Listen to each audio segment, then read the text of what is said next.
Okay. Hi, everybody. I'm really excited to be here and talk to you about motherhood. So a lot of times I start my talks with asking how many in here are mothers? How many are mothers? Raise your hand. Keep them up, okay? Okay, who has a sister, a cousin, a friend who's a mother? Raise your hand. Okay, guys, see a little more. Okay, who has a mother? Okay, right. So what you can see there, everyone in this room has something in common. We all have something in common, and that is motherhood. And motherhood is very powerful. Mothers are very powerful. We are connected through motherhood. And I just want to, as a marketer, I'm always interested in different terms and phrases. And lately I've been thinking about the term motherhood matters. And there's a few different ways that you can use this, but right now what I've been thinking about are the matters of motherhood. So the matters of motherhood could be anything from making sure that my daughter gets enough food in the morning and she has enough protein, right? It matters of motherhood, making sure that her education is a good education, making sure that she's healthy and that we're setting her up to be the best person that she can be. Today, just today, my motherhood matters were the fact that I didn't have a babysitter, so she's here today. The babysitter canceled on me, so that's a motherhood matter. But what I want you to realize that the motherhood matters are global matters. So think about it. Our biggest issues in this world are just about what I think about almost on a daily basis. Poverty, right? I think about making sure I have enough money to make sure we can take care of her and put shoes on her feet. Lack of tolerance. I want to make sure she's a good person and that the people she surrounds herself are good people. Lack of education. This is a problem that we have. I want to make sure that she's getting the best education that she can get. Our troubled economy, right? These are global issues. But to mothers, on a very micro level every day, we're thinking about those. These global issues are our issues every day. So the other way I think about motherhood matters is mothers are important. Mothers matter. They're important. Mothers, I would argue, are the most important group in this world if we want to change the world and make it a better place. Research shows that women are more likely than men to reinvest profits back into human capital, right? So even in the most impoverished nations in the world, when a woman is on equal level and when they have economic power, they will reinvest back into their community, back into their children.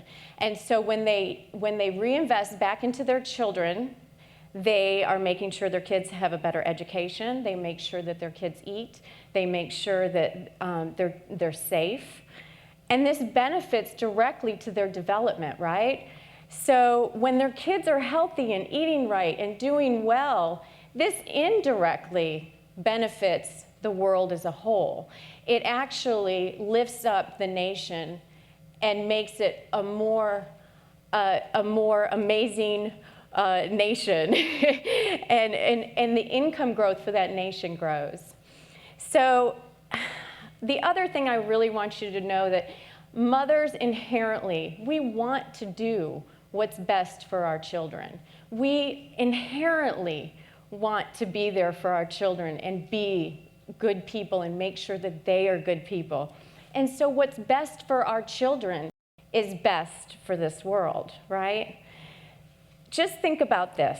If you empowered the more than 2 billion mothers on this planet to make sure that their kids have enough education, that they're fed well, there would be no war, there would be no poverty. There really wouldn't. Mothers would make sure, as long as they were empowered to take care of their children. Mothers are powerful. We can change the world, but we can't do it on our own. First of all, mothers, we must own our power. we have to realize that our common trait of taking care of our children is more important and more powerful than all of our differences combined. And those of you who aren't mothers, I want you to realize that by sheer number alone, we, mothers, are a force to be reckoned with. By raising children, we are absolutely crucial to peace and prosperity in this world. Why not raise up mothers to change this world and make it a better place? So right now, how does that relate to us? How does that relate right here in the United States? Well, I also want you to realize money talks, I understand that. We are a huge economic force in the United States. Mothers are responsible for more than $2.1 trillion in spending each year. We make more than 80% of all household purchases in the United States every year, right? Okay, mothers are powerful. And yet motherhood gets a bad rap. There's the work at home versus the stay at home. There's the comical mothers in the media. I mean, we're never just portrayed as just, regular people, right? We've either got the yoga pants, or we've got the wine drinking moms, or the Facebook moms, or we're the crafty moms, or we're the martyr moms that, oh, that's all we do is think about our kids and make sure that our house is clean. The most egregious stereotype, however, are the welfare moms. They don't care about their kids, obviously. Why do they keep having them, right?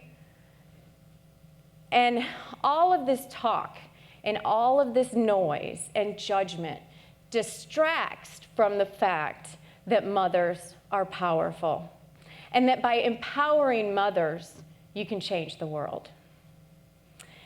So, just, I had a life before I had my daughter. I was 39 years old. I was a real person. I got an MBA. Motherhood did not negate who I became before. Motherhood did not negate that I'm a writer, that I'm an entrepreneur, that I've marched on Washington for women's rights. It didn't negate that I can rock an Excel spreadsheet, whether it being for a multi-million-dollar marketing budget or my daughter's Halloween party. I want you to realize that becoming a mother did not lessen who I am. It enhanced who I am. I'm a much more compassionate, knowledgeable, interesting, skillful person. And yet, once you become a mother, you're reduced and marginalized. The current systems we have in place here in the United States discourage engaged parenting by fathers. They squash the system. They squash the family. And they marginalize motherhood. And I get it. We're all guilty of hanging on to the status quo, of just keeping with the status quo. If it doesn't concern us, why change it, right? Right now, most of you aren't moms. It doesn't concern you, right?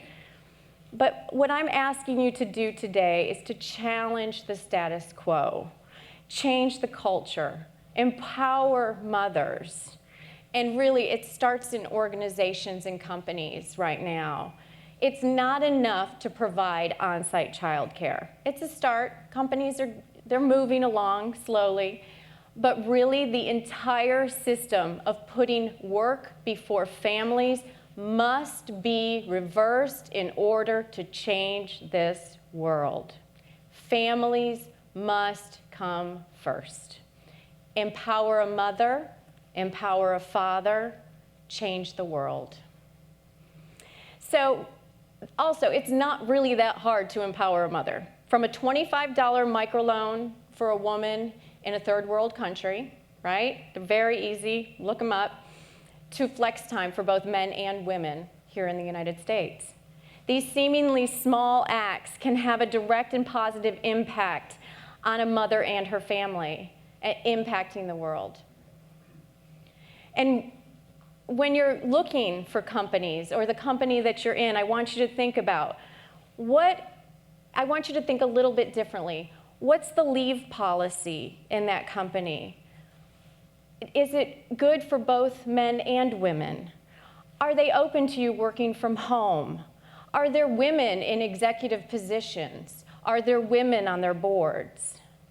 And wonder if you don't find that.